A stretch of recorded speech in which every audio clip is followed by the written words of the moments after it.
This video contains the setup of the Carvex Jigsaw. In some of the things, if you own this jigsaw, that I bet you don't even know. So check out the magic of the Carvex Jigsaw. All right, Sedge. So I recently got a Carvex Jigsaw. Love it. I've done some rough work. Is it a Festool Carvex? It is a Festool cordless Carvex. Ooh, you have the cordless one? Yeah. Wicked. So I'll trade you. Keep going. Anyway, so I've done some rough work with it, but I want to be able to use it for more like finer cuts. Can you show me some of like the finer points? Okay, I sure can. All right, so through the course of the video, Big D, I'm going to show you some of the finer ways of setting up and some of the electronics inside. We'll deep dive into it, but the one thing you want in a jigsaw, or actually the two things you want, and I'm going to show you how to get this, is you want a perpendicular cut. Okay. And I've never seen this before in any jigsaw. Well, I'll show you how to get a splinter-free cut, just like your track saw. Nice. So the first thing we're going to do is we're going to set up this blade for success. This is a Carvex blade. And what I'm going to do is I'm going to take this green lever here and take off the base, because I want you to see this. Okay? These are carbide guides. And it's kind of like our bandsaw over here, where we have the bearings. Okay. Okay? They support the blade from wandering. Gotcha. All right, so when you put a blade in to the Carvex, it's really simple. You see how it's turned this way? So what you want to do is you want to slide it in and then just spin it in. Now that's how quick it comes or sets in. To remove it, there's a little piece here, and I'm going to take this shroud off here, this dust extraction shroud, and I want to show you where this plunger here hits that. And what happens is it turns it and spits the blade out, because that could be hot. So once the blade is in, we need to adjust these carbide guides. Okay. Okay, and the way you do it is right here. There's a little 2.5 hex. Now, you don't want the blade or those guides too tight, because that'll cause a lot of friction and you'll glue the teeth. So now it's dull and it's a useless blade. But you don't want it too loose, because you want to support that blade, right? Right. So what we'll do is I'll take it, we're going to put it in position number 3. That's your most aggressive pendulum cut. And I'm going to take this and I will tighten it just like this. Okay? And you're going to see it's at the top. And I'll show you, see how that's kind of stuck there? It's captured in. It's captured, yeah, right, on the top of that V. When it's at the bottom of the stroke, it'll always go back down in this little part right here. Okay. But what you want to do is you want to take that hex, and the way I've always done this is I take it and I take this and go a quarter turn, and you'll see how that pops right out and is completely supported. Huh. The one thing that you always check is when you look at a blade, like I had this blade in there earlier, you see how I've taken the paint off, and those teeth are not blued. Okay, so that was a perfectly set blade. So a good way to check to see if the carbide guides are set correctly is do a quick cut.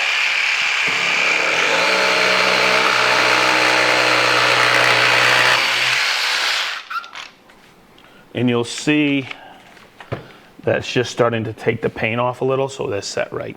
So Big D, check it out. See how the plunger is right here? Okay, and I can't take the blade out, and watch. You see how it always stops there? Yeah. So what you should do is you should let the machine reset itself. Okay, okay, now watch. I'm gonna turn it on, and Chris, make sure you get in here. What happened for it to be set here, we call it the park position, wherever this ends up. So what happened is I was cutting with this and I pulled it out after I stopped it. So I pulled the plunger down, and it will always reset itself to that position. Okay. So what you need to do is you need to turn it on. I usually put it on speed 5 and I turn it on. Now Chris, watch, and you'll see it'll reset itself. So now, anytime I turn it on, and turn it off, it sets it in a park position, and now I can use this to release the blade. Wow. There's a computer chip in there that lets it reset itself. Usually takes between 10 seconds, 15 seconds. Good to know. So once we have those carbide guides set, let's make a quick cut on this 2x. Let's do it.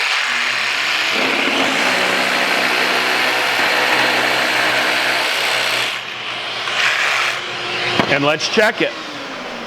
Oh, look at that. Dead on 90, baby. All right, Sedge, so I found this in my sustainer. What the heck is this thing? More Festool magic. Okay, everybody come over here. Look at this. See this right here? We just did this, and we know it's a perpendicular cut. But what did I tell you? Another thing about the Carvex is you're going to get a splinter-free cut. You know with your track saw, you know how on your FS guide rail, you have that piece of plastic that holds those fibers down as you're cutting? Okay, well, think about this. What's happening here is you have this jigsaw blade coming up, and it wants to tear that. So what this is it's the exact same thing as that piece of plastic on the FS guide rail. You're going to notice there's little V grooves here, and there's little V's in this no marring base. So I'm going to slide it in like this, and it's pretty simple. You take it like this, you set it here, and then you turn it on, and then you cut it. Oh, wow. So let's look at the difference. So there's all your tear out.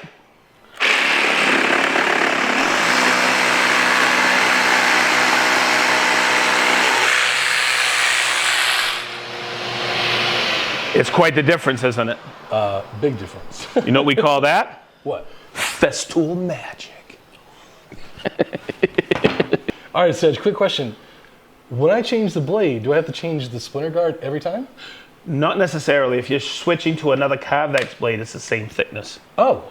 Okay? But if you're switching to like this Japanese set one, it's a little bit thinner.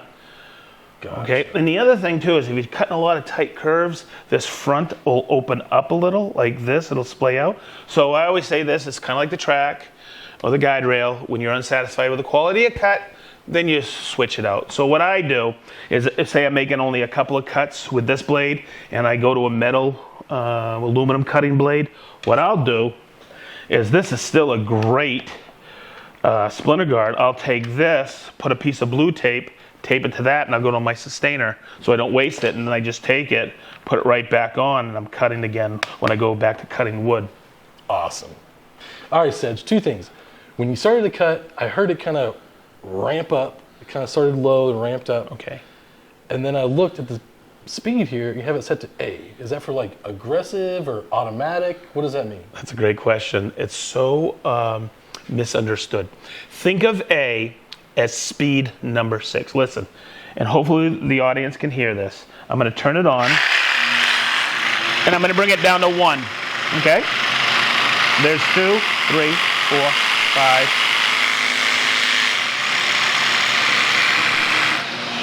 That's the most aggressive speed setting. But what happens is, say you're cutting like a really tall timber, and you don't want to enter the cut, because what will happen is this will be wobbling back and forth in the cut. So once it hits the cut like this, it'll stay in that plane.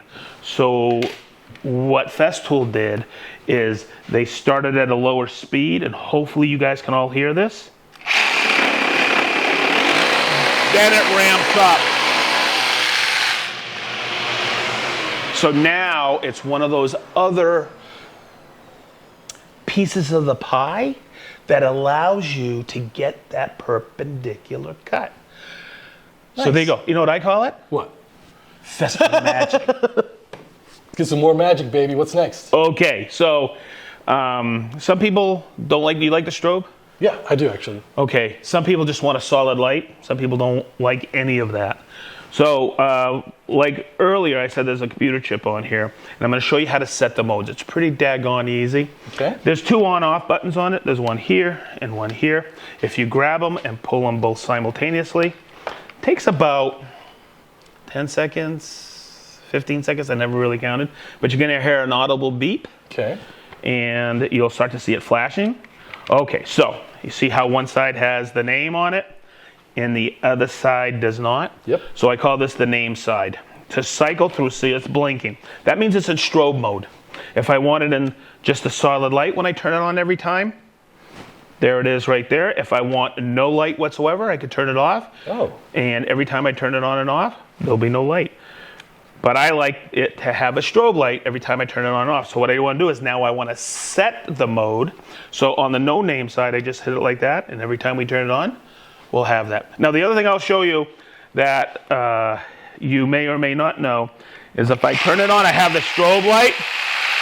But if I turn it upside down, they automatically come off. What? That's because some people prefer to cut like this, and that the light will blind them, I guess, or whatever. So there you go. Interesting. Uh-oh. Festool magic. Perpendicular cut. Yep. Splinter-free cut. Yep. We can reset the modes. Absolutely. We can reset the blade to go up inside to be in pack position. Yep. And we know what the A means now. We sure do. So that was a quick deep dive on the Carvex Jigsaw. And as we always say, Be positive. stay sharp, wicked sharp.